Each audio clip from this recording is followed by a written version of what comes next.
চাঁদপুরে মাটির নিচে পুঁতে রাখা ড্রামের ভেতর থেকে প্রায় ১১ কেজি গাঁজাসহ এক নারী কারবারিকে আটক করেছে মাদকদ্রব্য নিয়ন্ত্রণ অধিদপ্তর। মঙ্গলবার সকালে শহরের ভুইয়াবাড়ি এলাকায় এ অভিযান চালানো হয়। গোপন সংবাদের ভিত্তিতে চালানো এই অভিযানে আটক করা হয় তাসলিমা নামের ওই নারীকে।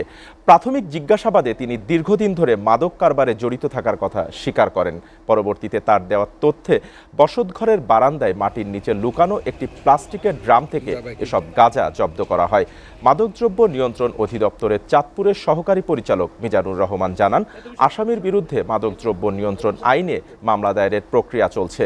জেলাকে মাদক মুক্ত করতে তাদের এ ধরনের সাঁড়াশি অভিযান অব্যাহত থাকবে বলেও জানান তিনি।